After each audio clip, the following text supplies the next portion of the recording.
Hello students, welcome to Rathod science academy.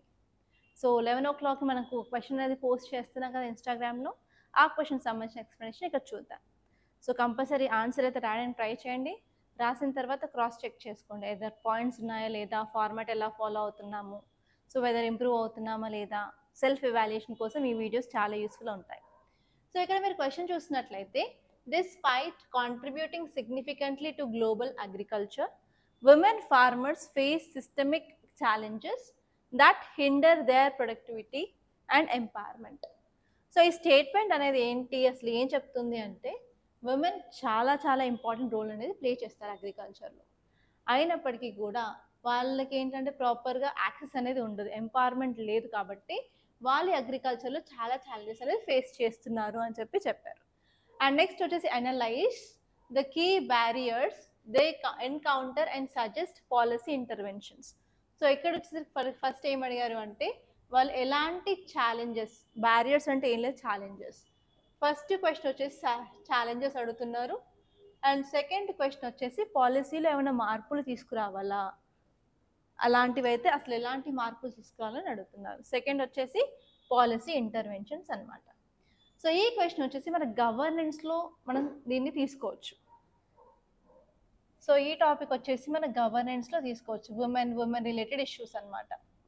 So ఇది మనకి GS paper 2లో ఉంటుంది. అండ్ మీరు ఆన్సర్ ఫార్మాట్ చూస్తే మనం ఐబీసీ ఫార్మాట్ ఫాలో అవుతాం. Introduction, body, conclusion. Okay, so ఇంట్రొడక్షన్లో మనం గవర్నెన్స్ రిలేటెడ్ క్వశ్చన్ వస్తే 3 టైప్స్గా రాయొచ్చు.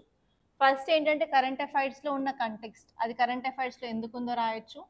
నెక్స్ట్ వచ్చేసి ఏదైనా పాలసీ గురించి కానీ, ఆర్ ఎల్స్ ఎనీ స్కీమ్ గురించి కానీ, ఆర్ ఎనీ రిపోర్ట్ గురించి కానీ, or any new law are act గురించి వస్తే కూడా వాటిని రాసుకోవచ్చు.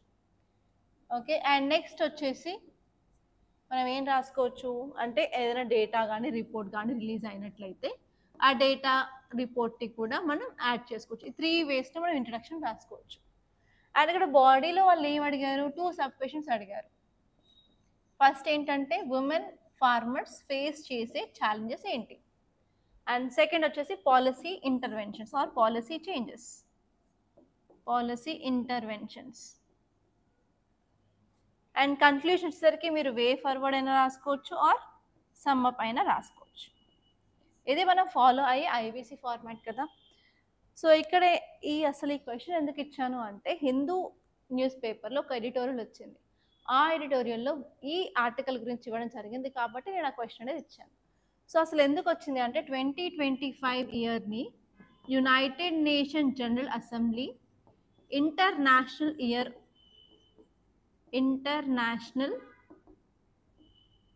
ఇయర్ ఫర్ ఉమెన్ ఫార్మర్స్గా డిక్లేర్ చేయడం జరిగింది. ఎందుకు డిక్లేర్ చేసిందంటే, ఉమెన్ ఫార్మర్స్ చాలా ఇంపార్టెంట్ రోల్ ప్లే చేస్తారు, అయినప్పటికీ చాలా ఛాలెంజెస్ ఉన్నాయి. ఆ ఛాలెంజెస్ని మనం అడ్రస్ చేయాలన్నట్టు 2025ని international year for women farmers అని డిక్లేర్ చేయడం జరిగింది united nation general assembly. So ఇలా కూడా మీకు క్వశ్చన్ అనేది రావచ్చు ప్రిలిమ్స్లో 2025లో వచ్చినట్టు. సో ఇది మీరు రాసుకుంటారు. ఇది రాసిన తర్వాత యునైటెడ్ నేషన్ జనరల్ అసెంబ్లీని అలాగే ఇంటర్నేషనల్ ఇయర్ ఫర్ ఉమెన్ ఫార్మర్స్ని అండర్లైన్ చేయాలి. సో ఈ విధంగా రాసుకోవచ్చు, బికాస్ మనకి పాలసీ ఏం లేదు అండ్ కరెంట్ అఫైర్స్లో ఉన్న కంటెక్స్ట్ ఇదే కాబట్టి will use this. And next బాడీలో వచ్చేసరికి ఉమెన్ ఫార్మర్స్ ఫేస్ చేసే ఛాలెంజెస్ ఏంటి. సో చాలా మందికి ఏంటంటే ల్యాండ్ అనేది వాళ్ళ పేరు మీద ఉండదు, అవునా కదా. So lack of proper access to land, and అలాగే వాళ్ళకి ప్రాపర్ రీసోర్సెస్ కూడా ఉండవు. అండ్ నెక్స్ట్ వచ్చేసి ఫినాన్షియల్ ఎక్స్క్లూజన్ అనేది ఉంటుంది. అంటే వాళ్ళకి తగ్గ క్రెడిట్ అనేది, వాళ్ళకి మనీ బోరో చేయడానికి కానీ వాళ్ళకి ప్రాపర్గా అవైలబిలిటీలో ఉండదు. అండ్ నెక్స్ట్ వచ్చేసి వాళ్ళకి ప్రాపర్గా ఎడ్యుకేషన్ ఉండదు అండ్ అలాగే ట్రైనింగ్ ఉండదు. అండ్ టెక్నాలజీ యూజ్ చేద్దామా అంటే అది కూడా ఉండదు. సో ఇలా చాలా ప్రాబ్లమ్స్ అనేది ఉమెన్ ఫేస్ చేస్తున్నారు. అదే కాకుండా మన సొసైటల్ కండిషన్స్, సోషల్ కండిషన్స్ వల్ల కూడా వాళ్ళు చాలా ప్రాబ్లమ్స్ అనేది ఫేస్ చేస్తూ ఉంటారు. అండ్ ఇలా ఈ పాయింట్స్ అన్ని మనందరికీ జనరల్గా తెలుసు, కానీ మీరేం చేయాలి అంటే ఇక్కడ డేటా అనేది యాడ్ చేసుకోవాలి. ఎనీ రిపోర్ట్స్ కానీ, ఎనీ ఎగ్జాంపుల్స్ కానీ అలా రాసుకుంటే ఏంటంటే మీరు చెప్పిన ఆర్గ్యుమెంట్కి సబ్స్టాన్షియేషన్ లాగా ఉంటుంది. సో ఇక్కడ ల్యాక్ ఆఫ్ ల్యాండ్ రిసోర్సెస్కి ఎగ్జాంపుల్ ఏం రాసుకోవచ్చు అంటే గ్లోబల్గా ఎంటైర్ గ్లోబ్గా చూసుకున్నట్లయితే మనకి 15% లెస్ దాన్ 15% ఆఫ్ ఉమెన్స్కి మాత్రమే ల్యాండ్కి యాక్సెస్ ఉంది. అండ్ ఎస్పెషలీ మనం సౌత్ ఏషియా తీసుకున్నట్లయితే లెస్ దాన్ 10% ఉమెన్. అండ్ అలాగే ఎడ్యుకేషన్ ట్రైనింగ్ కూడా less than 15% of women they have the access. So అలా మీరు కొన్ని డేటా కలెక్ట్ చేసుకొని రాసుకోవాల్సి ఉంటుంది.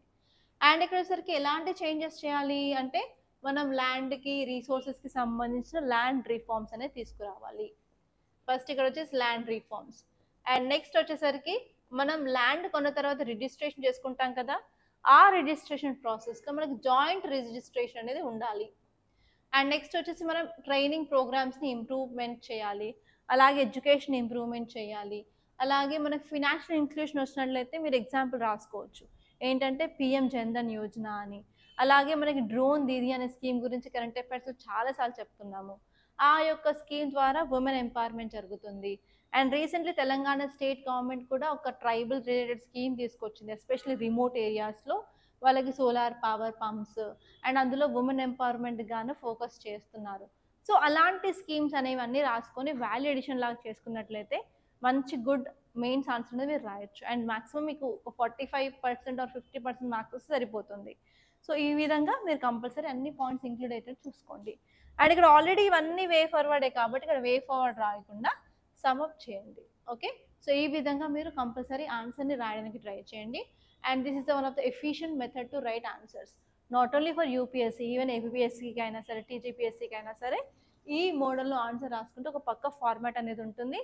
సో మీరు ఏ పాయింట్ ఎక్కడ రాస్తున్నారు రిపిటేషన్ అవ్వకుండా అండ్ మ్యాక్సిమం కంటెంట్ రాస్తూ అలాగే సబ్స్టాన్షియేషన్ చేసుకుంటూ వెళ్ళిపోతూ ఉంటే మార్క్స్ క్లియర్గా వస్తాయి అండ్ మీరు కూడా ఎగ్జామినేషన్ క్లియర్ చేసే ఛాన్సెస్ చాలా ఎక్కువగా ఉంటాయి. సో మీకు కనుక ఈ వీడియో నచ్చినట్లయితే లైక్ చేయండి, షేర్ చేయండి, అలాగే మన ఈ ఛానల్ని సబ్స్క్రైబ్ చేసుకోండి అండ్ మీ ఫ్రెండ్స్కి కూడా రిఫర్ చేయండి ఈ ఛానల్ని అండ్ ఆల్సో ఇన్స్టాగ్రామ్ పేజ్ని. Thank you so much guys.